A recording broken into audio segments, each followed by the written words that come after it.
Boa tarde, você que nos acompanha aqui dos estúdios da TV Osasco, no nosso programa semanal PM a Comunidade. E hoje um programa homenagem. Nós vamos homenagear hoje um dos grandes colaboradores do nosso Comando de Policiamento de Área Metropolitana 8, aqui da região Oeste, o capitão Varley Zucato dos Santos.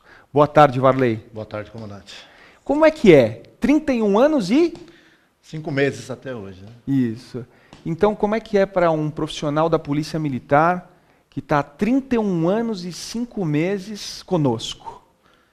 Em princípio, uma satisfação muito grande. É uma longa jornada, 31 anos, bastante tempo, mas eu sou uma pessoa satisfeita com o que fiz, com o que produzi, graças a Deus.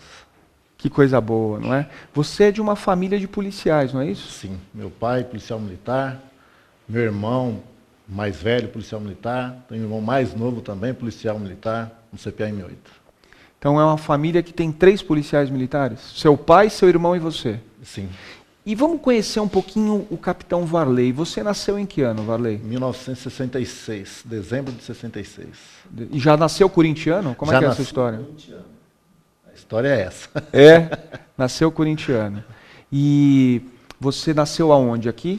Nasci no na freguesia do Ó. Na freguesia. Vim para o município de Carapicuíba muito novo, 1 ano, então estou há 48 anos em Carapicuíba. Então conhece bem a região. E o que te motivou a entrar na polícia? O exemplo do pai? Eu acredito que o exemplo do meu pai, né? Sempre vendo fardado, desde criança. Ele também, 30 anos de serviço, em 91.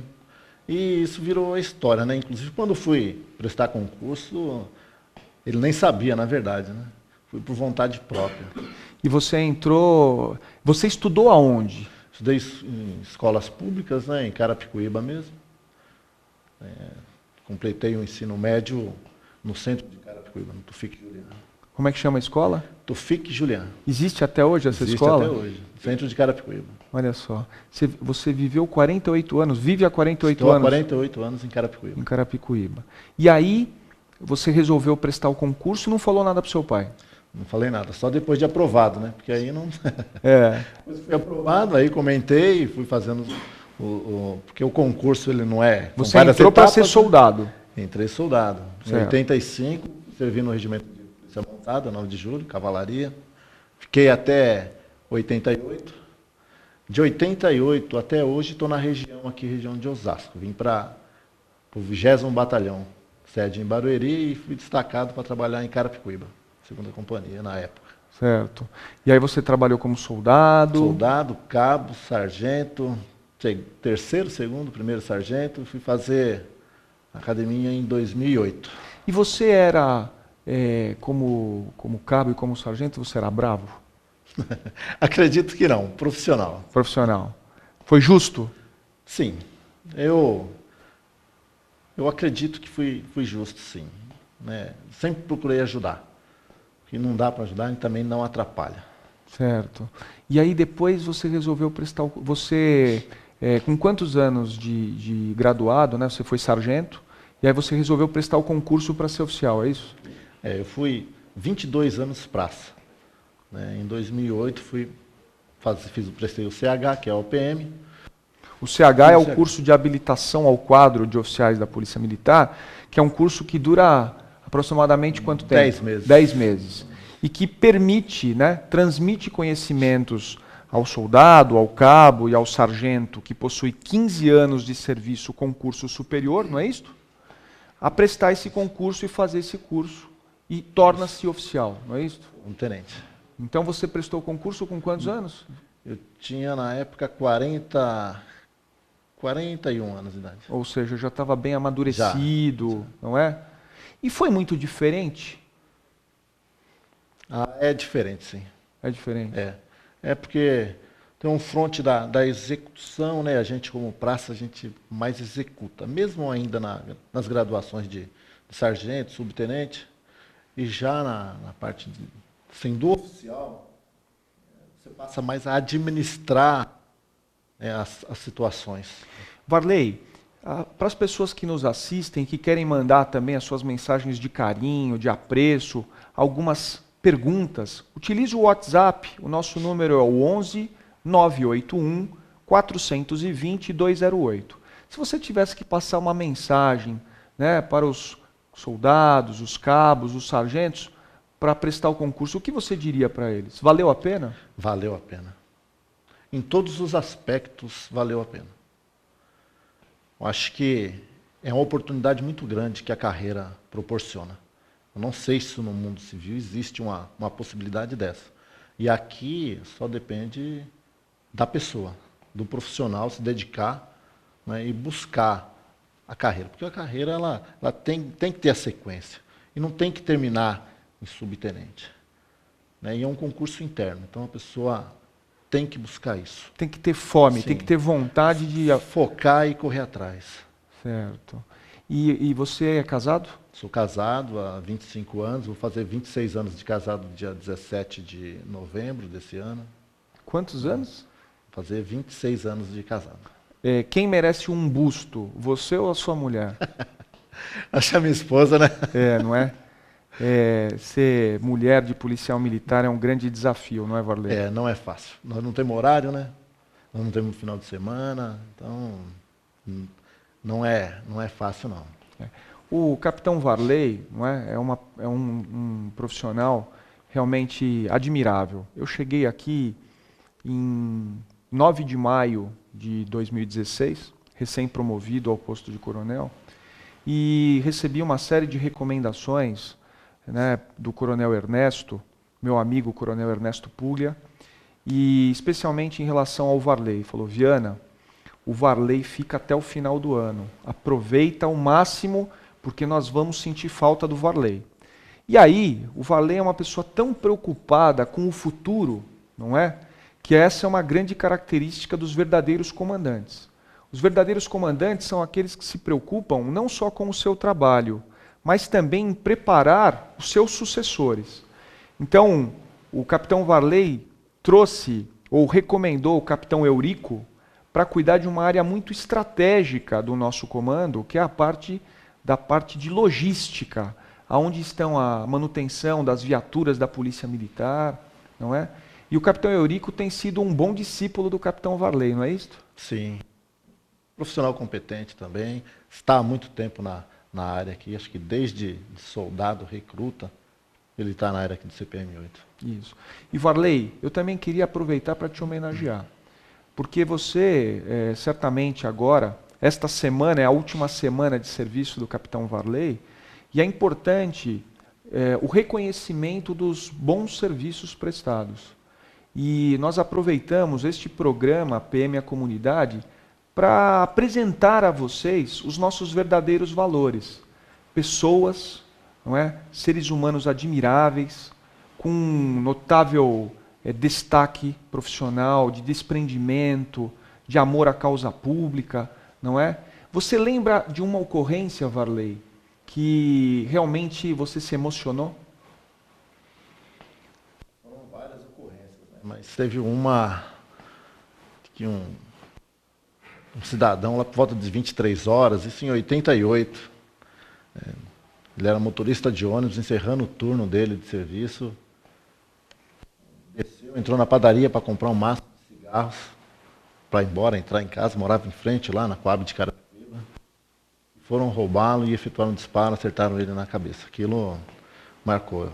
Estava próximo, né, com a viatura, encostamos para... A primeira preocupação foi fazer o socorro dele. Então essa ocorrência chamou muita atenção porque era um pai de família chegando em casa depois de uma jornada de trabalho. 8 horas de trabalho. É isso aí, né? Então, assim, é uma oportunidade também para você lembrar das coisas boas. A nossa produção levantou algumas imagens, algumas fotos aí do capitão Varley. Vamos colocar para as pessoas verem? Temos aí algumas imagens. Olha lá. O que foi isso, Varley? Isso aí é entrega de medalha Duque de Caxias. Que é uma honraria do Exército? Sim. Ou seja, reconhecido na polícia e fora dela, né? Olha só que beleza. Isso aí é o coronel Américo. É o Major Eunice hoje. É o Major Eunice, que está subcomandante lá do 42º. Isso. Você sempre se relacionou bem, né, com os policiais, não é? Sempre, eu tenho muita amizade com a nossa tropa. Olha lá. Quem são os amigos lá? Eu, subtenente Mariano, tenente hoje. Aí é a época do Cobra, né? Em 88. Cobra 20? Aí. Cobra 20. Mariano Cavalcante. Que coisa boa. Eles são seus amigos até hoje? Amigos. Coisa boa, né? Isso aí é ainda aquela farda CAC que a gente usava, né? Nos anos 80, 90, né? Isso. Você aí era tenente? Tenente. Comandante de pelotão é a desincorporação da bandeira de alguma solenidade que nós participamos. Em Barueri. Barueri. Olha lá. Comandante de pelotão. E comandar a tropa é muito bom, né, Varley? Sim. Né? A gente se sente muito útil, não é? Sem dúvida, é algo muito legal. Varley, olha, nós vamos fazer aí um intervalo, mas antes do intervalo eu queria que você registrasse, né, o agradecimento do comandante do CPA, em nome dos oficiais, praças e funcionários civis, que tiveram a honra de poder trabalhar com você, né? Você é uma pessoa admirável, você, sua família, né? São pessoas que realmente são muito boas, e eu quero que você saiba que, mesmo que com a sua passagem para aposentadoria, né, que você saiba que a nossa casa sempre estará de portas abertas para você, não é? O capitão Varley gosta muito de jogar futebol, como corintiano que é, não é? E sempre que você quiser jogar no time com a gente, terá uma camisa reservada para você. Obrigado, comandante. Eu agradeço as palavras. Para mim foi uma satisfação muito grande ter trabalhado sob o comando do senhor também. Muito obrigado, Varley. Obrigado, comandante. Fazemos agora um intervalo e voltamos no próximo bloco. Muito obrigado, PM, a comunidade volta já.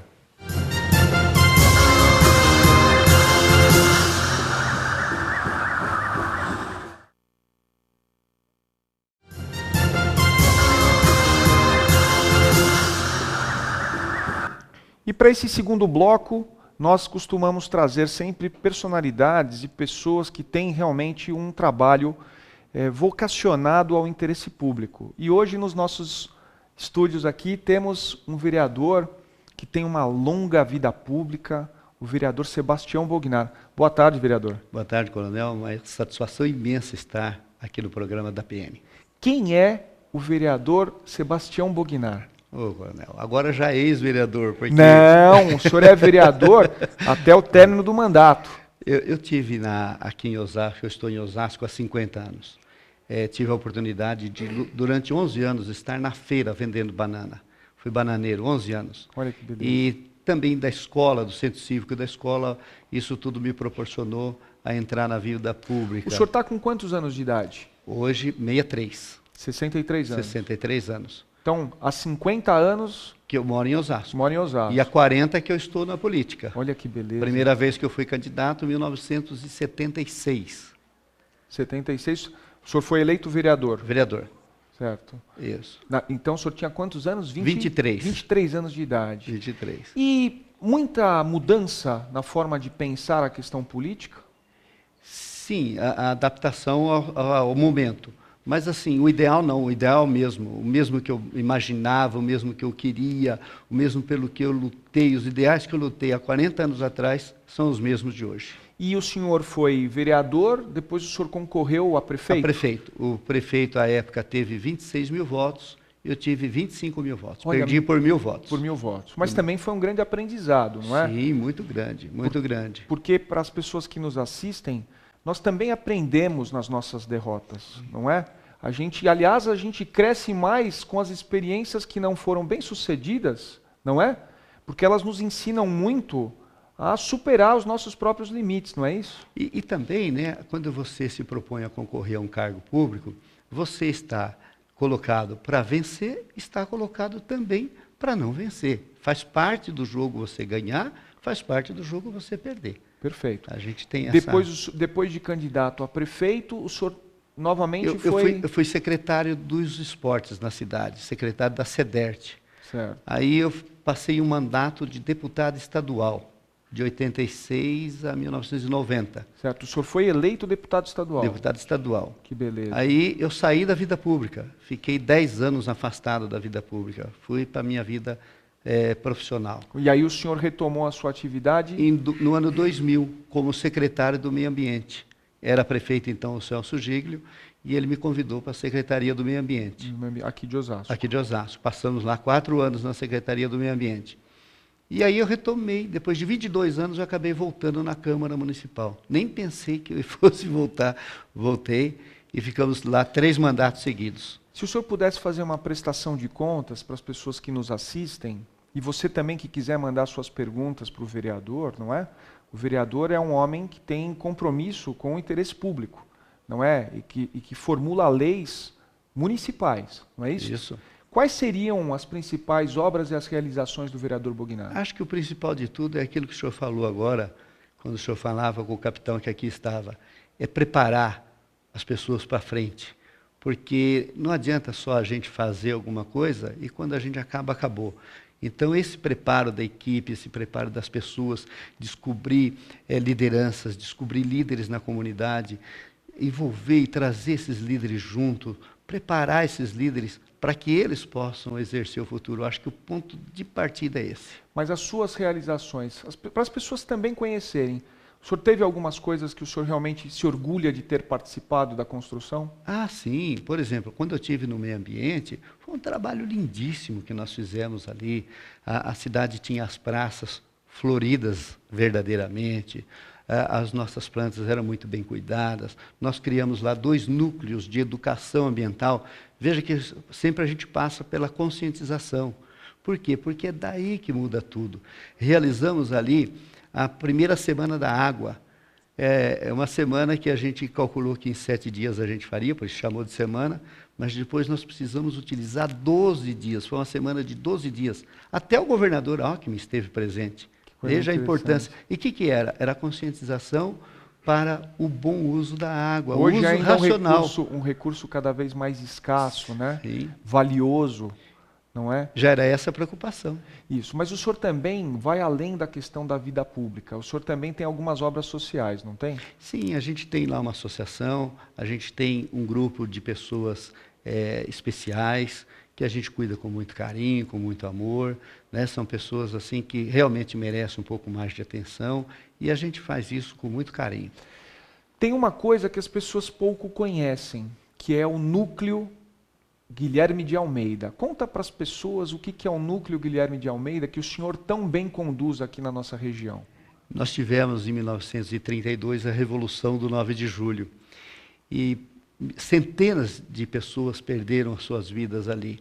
E por que eles perderam a vida? Porque eles tinham um ideal, eles lutavam por uma causa, eles queriam eleições livres, democráticas, eles queriam uma Constituição respeitada, onde fosse verdadeiramente assegurado os direitos individuais. E essas pessoas, a grande maioria delas pertencente aos quadros da Polícia Militar, grande parte dessas pessoas que perderam a vida lutavam por esse ideal. E esse ideal, às vezes, hoje a gente nem valoriza tanto, nem respeita tanto. Às vezes a gente vê a pessoa dizer assim, no dia da eleição eu vou pescar, eu vou para a praia, voto nulo, voto em branco, quero protestar. Em quem que eu voto, né? Em quem que eu voto? Tem que pesquisar, tem que acompanhar. Não é cobrar do eleito, é acompanhar o eleito. É diferente, ó. Se eu vou cobrar o eleito, é uma coisa. Eu estou cobrando. Mas se eu vou acompanhar, se eu vou dar meu voto para ele, e depois eu vou acompanhar o mandato dele, é diferente. Sim. O resultado é outro. Perfeito. Né? Então, esta causa do 9 de julho, ela está presente até hoje. E aqui nós temos em Osasco o núcleo Guilherme de Almeida, que trabalha a divulgação, que trabalha a perpetuação desses ideais. Desses valores, desses não é? valores que são fortíssimos e que tem que estar presente na comunidade. Eu acho que a escola perdeu um pouquinho isso. O tempo que eu estava na escola, a gente tinha uma matéria chamada USPD, né? Organização Social Política Brasileira. Isso. E aí, perdeu-se isso no meio do caminho. Então, qual é o ideal que o jovem tem hoje? Qual é o valor que ele recebe na escola? Qual é o valor? Não que não tenha, tem, mas naquela intensidade não é mais. E falta essa intensidade. Isso. Para as pessoas que nos assistem, nós formulamos um convite ao vereador Bognar, que é quem dirige os trabalhos desse núcleo do movimento da Revolução de 32, o MMDC, aqui na nossa região, para que a partir do ano que vem, não é, nós possamos, junto com o vereador, a Polícia Militar possa, junto com o vereador, poder conduzir os trabalhos do núcleo aqui na nossa região. Por quê? Porque a força pública, que hoje chama-se Polícia Militar, não é, trabalhou intensamente nas defesas desses ideais, desses valores da Revolução de 1932, e nada mais justo do que unirmos esforços para que a gente possa levar cada vez mais a ética, o civismo, né, a conscientização dos bons valores, não é, vereador? É esse o trabalho, né? Às vezes a gente pergunta para a pessoa assim, o que é o 9 de julho? Ele diz, é o feriado. Não sabe por que é o feriado, não sabe o que está acontecendo, o que se passou, não sabe desses valores. Então, é essa divulgação dos valores, essa perpetuação dos valores. Temos umas perguntas aqui, Olha né? que legal. A Helena Campos, final do telefone 1997, obrigado, Helena, pela sua pergunta. O senhor acredita que a juventude de Osasco está mais engajada na política? A juventude sempre foi engajada. Agora, o que precisa é oferecer para a juventude esse caminho, oferecer essa conscientização, esse preparo que a política não tem. Então, veja, a política não tem esse preparo para os seus agentes. Perfeito. Falta isso na Falta política. uma escola Uma política. escola política. Eu estou Perfeito. trabalhando isso, eu defendo essa ideia, trabalho isso profundamente. Eu acho que esse é o maior legado de todos esses 40 anos que eu estive na política, é alcançar isso que a Helena está falando. E do ponto de vista de segurança pública, os jovens, as pessoas que queiram participar das atividades públicas, os conselhos comunitários de segurança, que têm sempre as reuniões mensais, são um fórum muito importante de engajamento das pessoas naquilo que é mais importante, né? Que é garantir os direitos e os deveres das pessoas. Então, eu vejo como uma possibilidade da polícia também ter um trabalho conjunto com a comunidade, e é por isso que o nosso programa existe. Que legal. Não é? Temos mais uma pergunta aqui do Mariano Andrade, final do telefone 2144. Nossa cidade de Osasco se preocupa atualmente com as pessoas idosas. O que o senhor acha disso? Eu acho que precisaria se preocupar mais, e em outros momentos nós já nos preocupamos mais. A gente tinha ali atrás da Catedral Santo Antônio um centro dos idosos, tempo da Dona Glória Giglio, ela que tocava aquilo. Certo. Era uma coisa fabulosa. Os idosos iam para lá às 8 da manhã, tomavam café, tinham aulas, tinham ginástica, tinham acompanhamento médico, psicológico, almoçavam, a parte da tarde dançavam, se divertiam, tinham atividades das 5 da manhã às 6 da tarde. Das 8 da manhã às 6 da tarde. Era uma atividade muito bonita, era uma atividade muito boa, que se perdeu ao longo do tempo e que se acabou. Mas as coisas podem ser resgatadas, não é? Precisam ser resgatadas, tanto Isso. nesse sentido dos idosos, como dos especiais, por exemplo. A gente tinha uma escola de crianças especiais aqui em Osasco, que era uma referência nacional, e essa escola se acabou. A gente não tem mais. E as nossas crianças não precisam mais. Claro que precisam. Mas tudo parte da decisão política. É isso que eu defendo a vida inteira. Desde que eu entrei na política, eu defendo isso. Tudo na nossa vida depende da decisão política. E, às vezes, a gente não consegue, como cidadão comum, avaliar o quanto isso é importante na nossa vida.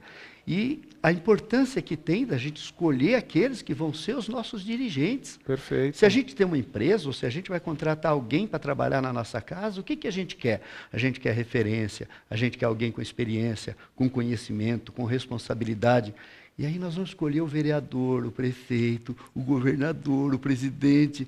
E a gente vota em qualquer um, vota no Sim. papelzinho do chão. Sim, nós estamos aqui na iminência de ter o segundo turno aqui em Osasco. E até por uma questão ética, a Polícia Militar não defende este ou aquele candidato. Pedimos também ao vereador que não entre, né, nessa questão, que se houver, há uma interferência no processo eleitoral.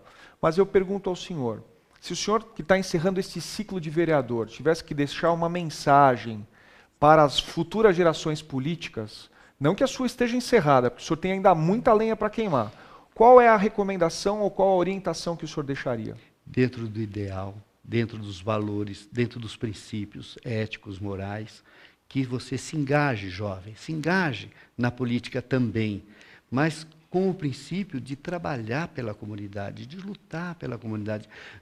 Não é ter o poder para ter o poder, para poder se usufruir do poder, mas ter o poder para ter a responsabilidade de ajudar a governar, a formar, a conduzir a nossa população. E é agradecendo o vereador Bognar por toda a sua legislatura, pelo seu exemplo de homem público, né? Um homem em que a gente percebe o compromisso com o interesse, com as causas sociais, que queríamos encerrar esse bloco agradecendo a sua participação conosco, dizendo que Osasco tem o prazer de ter políticos, não é, com a sua história de vida, de honradez, dignidade, e é por isso que a Polícia Militar quer unir esforços com o senhor para que o ano que vem a gente possa cada vez mais preservar e cultuar esses valores que tão fazem bem à nossa comunidade. Obrigado, vereador. Eu é que agradeço, coronel. Muito obrigado. Muito obrigado. Encerramos esse bloco e voltamos no próximo bloco falando um pouco mais das coisas que dizem respeito à nossa vida, à população, ao bem-estar das pessoas, com alguma inovação. Traremos aqui um especialista na área de media training. Espero que você goste. O programa volta já.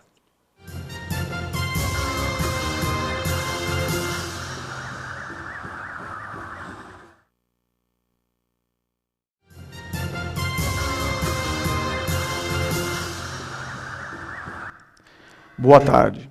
Nós estamos voltando com o programa PM a Comunidade e nesse bloco estamos aqui com o senhor Carrijo, um repórter de experiência que hoje tem trabalhado em parceria com a Polícia Militar. Boa tarde, senhor Carrijo. Boa tarde, tenente. Obrigado pelo convite. Nós agradecemos. Senhor Carrijo, o senhor poderia explicar para nós um pouco da experiência que o senhor tem tido do decorrer de todos esses anos à frente de agências de reportagem, como repórter, com toda essa experiência? Eu sou jornalista formado na Casper Libero há 30 anos, com pós-graduação em comunicação empresarial na USP. Passei 6 anos em reportagem em todos os tipos de veículo, rádio, TV Cultura, Rádio Eldorado, Revista Exame, no Grupo Folha, no Grupo Estado. E depois desse período eu comecei a atuar com relações públicas, com assessoria de imprensa, né? E depois fundei uma agência, que é a Raporte, e me especializei e me considero um estudioso em comunicação de massa. Então o senhor passou por todos os veículos, jornalismo, a partir de jornais impressos. Isso. Né? O senhor tinha alguma coluna? Não, era repórter. Repórter de campo? Estava no início da minha carreira, não consegui ainda desenvolver uma especialidade durante meu curto período em reportariado, né? Mas eu me encontrei mesmo como comunicador. Como comunicador. Os assuntos que o senhor, quando o senhor era jornalista, que o senhor mais cobria, no geral? Então, eu trabalhei na Folha da Tarde, por exemplo, eu cobria de tudo, era geral, então segurança pública, casos policiais, né? Eu tive a oportunidade de cobrir. Na Revista Exame era economia, nas emissoras, na TV Cultura também você era um generalista, e na Rádio Dourado muito política, né? Teve algum caso, nessa época que o senhor passou, que o senhor poderia contar para nós uma experiência que foi muito utilizada agora no presente? O senhor teve? Não, na verdade não, mas assim, como repórter, assim como vocês policiais, vocês se deparam, às vezes, com situações chocantes, né? E quando eu estava na Folha da Tarde, que hoje é o jornal Agora, eu cobri uma chacina, né, de uma família numa região na periferia de São Paulo. A família foi descoberta, os corpos foram descobertos 5 dias depois, estavam num estado lamentável. Então, aquele foi um choque com a realidade, muito grande, e que acaba mexendo com você, né? Faz você refletir, porque você fica numa zona de conforto. E quando você se depara com uma realidade que é fora da sua, você começa a se questionar em relação a uma série de coisas. Né? Justamente. E essa parte, quando o senhor ainda está na questão ideal, né? Então a faculdade, às vezes, ela demonstra muito essa parte ideal. Isso, quando você entra no jornalismo, hoje eu não sei bem como é, né? Mas na minha época você entra querendo salvar o mundo, né? Porque quando você quer ser jornalista, a sua ideia, a sua proposta é levar à reflexão. Porque o propósito do jornalismo é justamente levar à reflexão, o embate de ideias, né? Então, quando eu entrei justamente com essa proposta. E hoje o senhor desenvolve o trabalho como comunicador? Justamente, comunicador. Eu sou Eu tenho uma coluna, na verdade, eu sou colunista da ABERJ, que é a Associação Brasileira de Comunicação Empresarial. É uma associação, uma entidade que discute a comunicação, que inclusive é parceira da Polícia Militar, e tem como presidente o professor da USP, o Paulo Nassar, e tem a minha agência que presta assessoria de imprensa para entidades, muitas de representação de classe, né, como a Polícia Federal, os auditores fiscais, os funcionários do Banco Central, né, e eu ministro curso em Company também, e Media Training. Então, o trabalho que o senhor desenvolve como comunicador nessa parte de consultoria, seria para focar essa parte de gerenciamento de crises, também. De imagem? O que eu tento mostrar para as pessoas, né, para os líderes, para os porta-vozes, é que se você não se comunica bem, você já começa perdendo. Tanto no meio empresarial, quando você vai lançar algum produto, né, ou como as instituições, no caso a Polícia Militar, e vocês que têm uma formação militar, uma disciplina militar, vocês devem saber o que é uma guerra. E a guerra você começa a vencer pela comunicação, porque se você não se comunica corretamente, ok, vai criar ruídos. Eu tenho certeza que os telespectadores que estão em casa sabem o que é isso. No seu dia a dia, com seus filhos, com a sua mulher, quantas vezes a gente fala alguma coisa e há um ruído, a pessoa não compreende. Às vezes não chega na informação. Não chega direito. Né? E eu costumo fazer um paralelo muito interessante. Para quem já fez aula dança de salão, o professor sempre diz que o cavalheiro, quando pisa, se a mulher pisa no pé do cavaleiro, quem está errado é o homem, é o cavaleiro, e não a dama. A mesma coisa, se você se comunica, se você emite uma mensagem e ela não é compreendida, o problema não é do receptor, mas sim do emissor. Então você tem que compreender para que público você está falando, você tem que fazer a curadoria, a acuidade dos símbolos, das suas palavras, porque se você fala para um determinado tipo de público, dependendo dos códigos que você usa, a outra pessoa não vai entender. E tem um outro aspecto, se você não se comunica corretamente, ou na verdade, se você não se comunica e passa a sua mensagem, alguém vai fazer isso por você. E nem sempre vai ser do jeito que você quer. A interpretação pode ser outra, né? Ou de uma maneira até maliciosa. E dentro disso que o senhor tem falado, nós participamos de um curso de Media Trainer, onde foi proferido pelo senhor, né, onde nós nos conhecemos. E o que o senhor poderia falar um pouco desse projeto que a Polícia Militar está desenvolvendo, de aperfeiçoamento de Media Trainer e comunicação? Então, essa iniciativa da Polícia Militar, que me parece que é o 6º ano que ela está fazendo, ela está qualificando os seus porta-vozes, mostra que a Polícia Militar está procurando se aproximar da comunidade, né, para quem ela presta serviço. Então, ela está adiante, ela está muito adiante de outras instituições, porque ela quer se comunicar corretamente. E nós estamos dando esse curso para 200 porta-vozes oficiais e praças da Polícia Militar, justamente com esse propósito. E eu começo sempre o treinamento de mídia para os participantes, citando uma frase de uma empresária de sucesso que já faleceu, a Anita Roddick. Ela fundou uma empresa de cosméticos, a Body Shop, que foi adquirida depois pela L'Oréal, né? Ela costumava dizer o seguinte: a minha empresa não é uma empresa de cosmético, mas sim uma empresa de comunicação especializada em cosmético. O que eu tento passar para os participantes da Polícia Militar é que a Polícia Militar ela tem que ver com a comunicação como fim também. Não é só prender bandido ou evitar que uma tragédia aconteça, mas também se comunicar. Tá? Se você se comunica corretamente, você obtém o reconhecimento social, prestígio, legitimidade, e é tudo que as instituições necessitam hoje em dia. E é uma instituição que ela tem sua imagem maculada, muitas vezes. Então, justamente porque as pessoas, alguém fala por vocês, né? Mas eu tenho certeza que vocês estão no caminho certo, e a médio prazo essa percepção vai mudar. Não é à toa que vocês... Na verdade, eu acredito até que a Polícia Militar deveria fazer uma pesquisa de opinião pública com os públicos em geral, para saber qual que é a percepção que as pessoas têm da Polícia Militar. Porque, de repente, a gente tem uma ideia equivocada, porque existem formadores de opinião, né, que denigrem realmente a imagem, a reputação da instituição.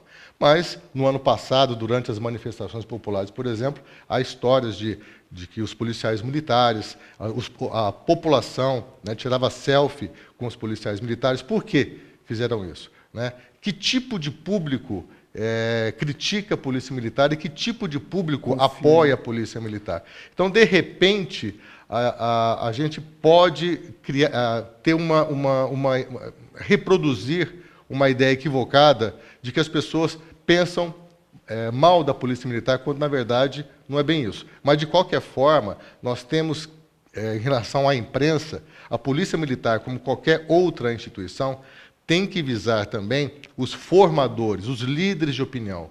Porque os líderes de opinião, eles conseguem influenciar o seu pequeno grupo.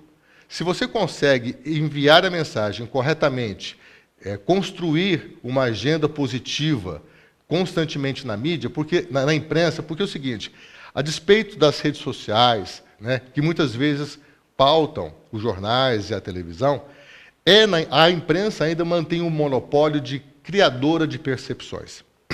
Ok? E dentro disso que o senhor falou, a gente tem uma pergunta da Maria Carla, final do telefone 2709. A pergunta dela é: às vezes não há uma tendência em se mostrar muitas tragédias e notícias ruins do que falar de coisas boas e notícias boas? Qual o nome da... É Maria Carla. Maria Carla, você já deve ter ouvido falar que notícia ruim é que vende. E continua assim, e eu acho que vai continuar por um bom tempo. Né? O público, na verdade, alimenta esse tipo de postura da imprensa, porque a imprensa, as pessoas se esquecem que as empresas que geram notícia ou que divulgam notícia são empresas que visam o quê? O lucro.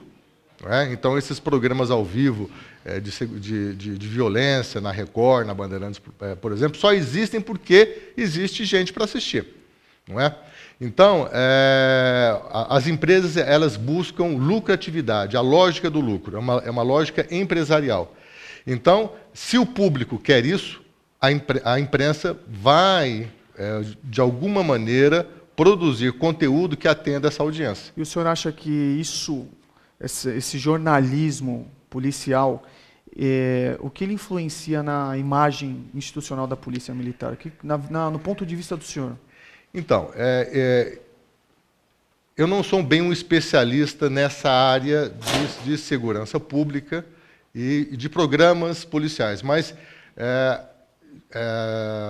de uma maneira muito simples, eu acredito que esses programas, no mínimo, mostram que vocês cumprem o seu papel. Ou seja, é uma forma, é um canal de demonstrar que vocês prestam um serviço. Então, não adianta você ser eficiente se você não demonstrar que você é eficiente. Verdade. E o trabalho de vocês é o quê? É dar segurança pública, segurança às pessoas, prender bandido. E esses programas cumprem essa função. Então, em relação à Polícia Militar, eu acho que é positivo. Né? Certo. Tem mais uma pergunta aqui, Marcelo Rabelo.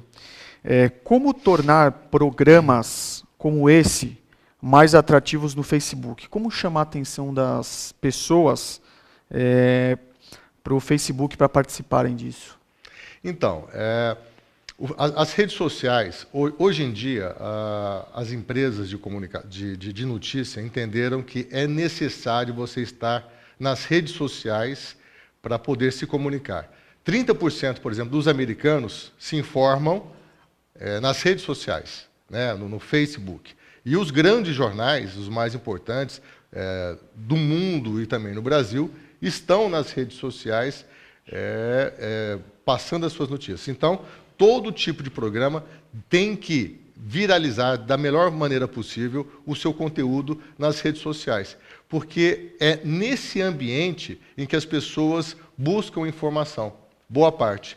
E, assim, infelizmente, é um ambiente também onde gera muito conteúdo equivocado. Próprio, né? Teve uma pesquisa do monitor da USP, o ano passado, neste ano, durante o processo de impeachment da ex-presidente Dilma, em que das 5 matérias mais compartilhadas nas redes sociais, 3 eram falsas. Então, existem páginas que se dizem jornalismo, mas, na verdade, não são. Elas fabricam informações. E isso viraliza. Esses boatos são tomados como verdade. Por quê? Porque o brasileiro não tem o costume da leitura, não tem o costume de checar a fonte. E aí... gera contra-informações. Justamente, gera e transmite essas informações, passa para frente, né, numa quantidade muito grande, e as pessoas acabam tomando como verdade isso. E cria um efeito colateral de desacreditar, inclusive, a imprensa. Né? Porque, imagina, a sociedade compartilhando boatos. A desinformação, quer dizer, são as redes sociais a serviço da desinformação. Então, é até uma oportunidade para que você, ao ler alguma coisa que venha da rede social, antes de você tomar isso como verdade, antes de você passar isso para os seus amigos ou compartilhar na sua rede, cheque realmente a fonte. Gostaria de agradecer a presença do professor, jornalista, repórter e consultor, senhor Carrijo. Muito obrigado. Nós agradecemos a oportunidade e nós encerramos esse bloco. E no próximo bloco teremos a presença da senhora Márcia, diretora da Pestalozzi, e de 2 policiais que trabalharam em uma ocorrência muito bonita. Nos acompanhe e nos aguarde.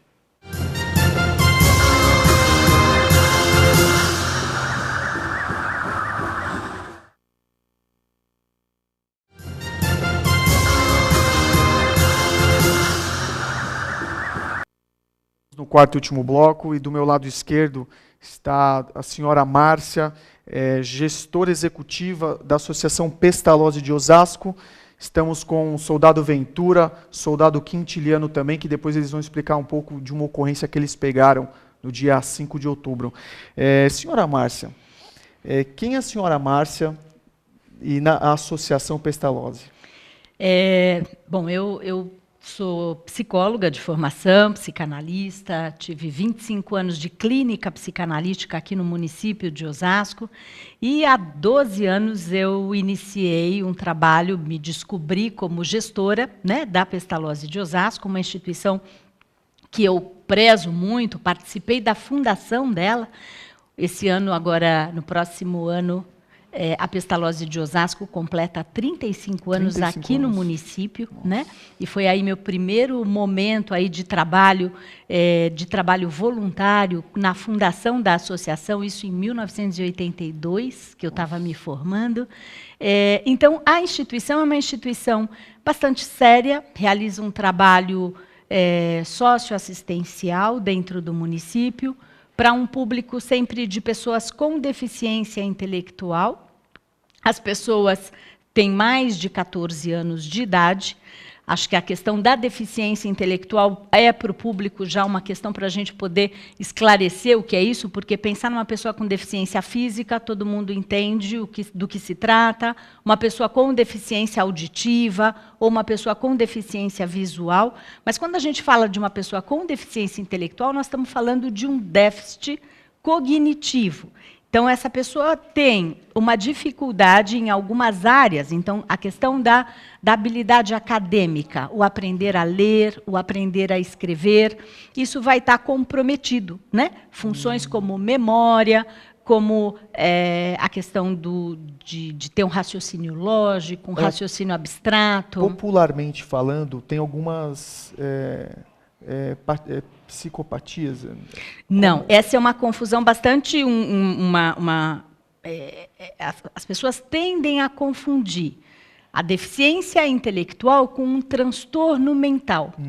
A pessoa que tem transtorno mental, ela tem uma doença, né? Uma doença Certo. psiquiátrica. Que Ela deve ser tratada, deve ser tratado, medicamento, remédios. né? Existem medicamentos para poder ajudar a pessoa na questão da doença mental, do transtorno mental. Certo. A pessoa com deficiência intelectual é uma condição. Quando uma pessoa, por exemplo, perde os movimentos da perna e precisa usar uma cadeira de rodas, ela não vai voltar a andar, é uma condição. Ela sofreu, por exemplo, um acidente, a partir desse acidente ela ficou com uma deficiência física. Ela continua tendo a vida dela normal, né? Aquela deficiência física é uma condição. Vamos pensar numa pessoa com deficiência auditiva, né? Ela tem a vida normal. Ter uma surdez não é doença. É diferente de ter uma otite, né? Certo. Que precisa lá do anti-inflamatório, do antibiótico para poder tratar a otite. A deficiência auditiva, não. A pessoa que tem a deficiência auditiva é uma condição dela. Ser deficiente visual é doença? Não é doença, é condição. Então, a pessoa com deficiência intelectual, a condição dela é ter, intelectualmente, ela tem um rendimento abaixo da maioria das pessoas, né? Então, ela tem dificuldades então, com a questão da leitura e da escrita, com a questão da comunicação, os relacionamentos. Então, muitas vezes, ela pode demonstrar uma atitude mais infantilizada, mais imatura, mas é por conta da sua inabilidade, né, no relacionamento social.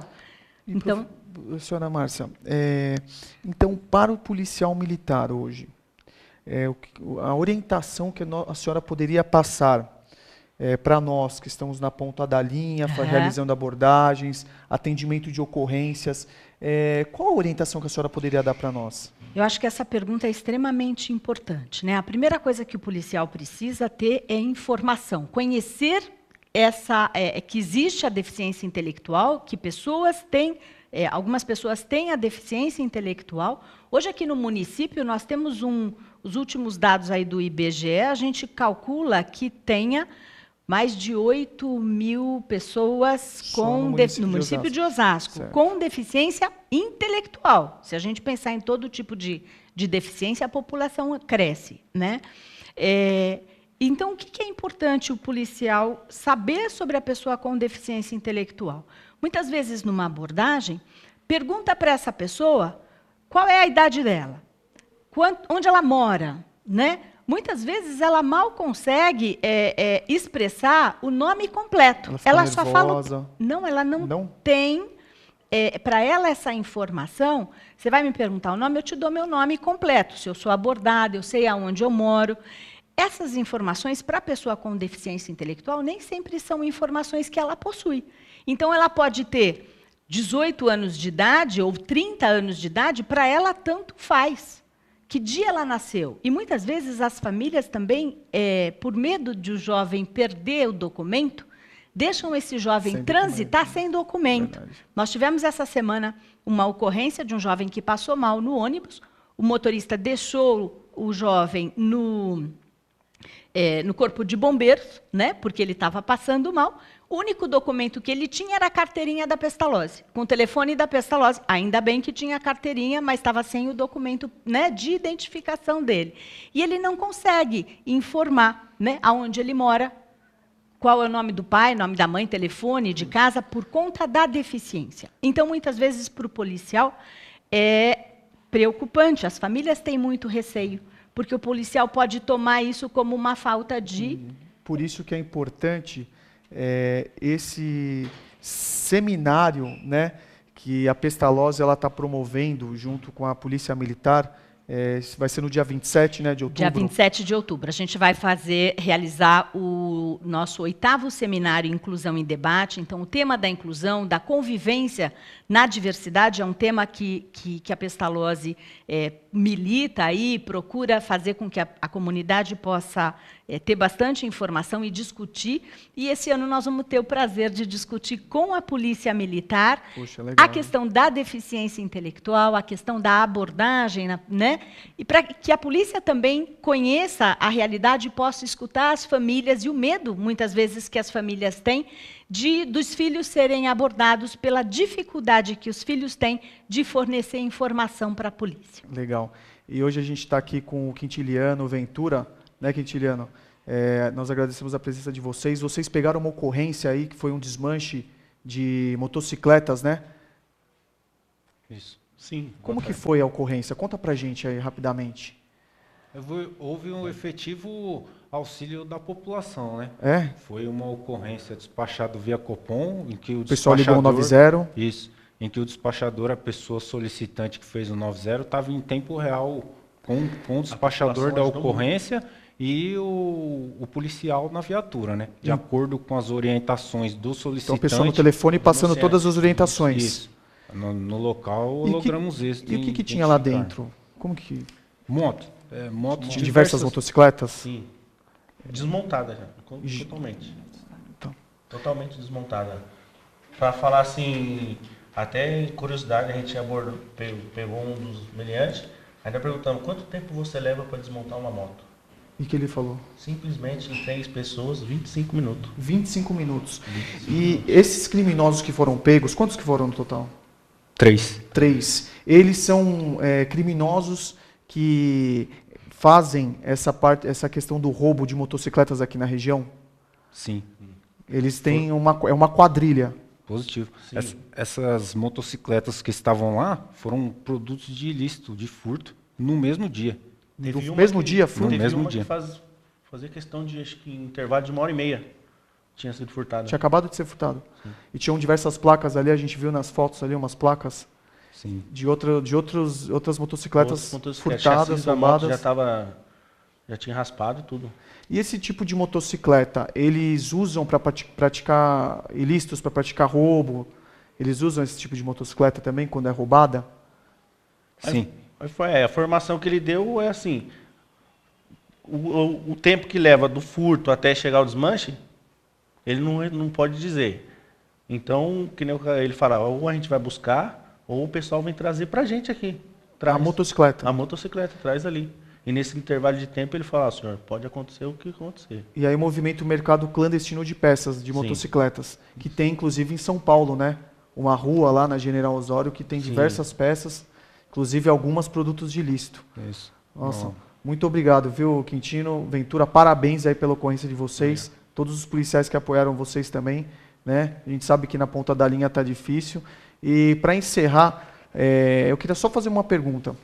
Vocês já tiveram alguma abordagem com uma pessoa com um atraso intelectual? Já. Como que foi? Bem difícil. Porque até o primeiro momento de você abordar, é uma pessoa normal. Você vê uma pessoa normal. Não dá para saber aquela pessoa. Aí você pergunta qual é o seu nome. Aí com o decorrer da conversa, da abordagem, você vê, tem as suas diferenças. O cidadão, que é o cidadão de bem, e o meliante, no momento da abordagem, você já sabe como forma lidar.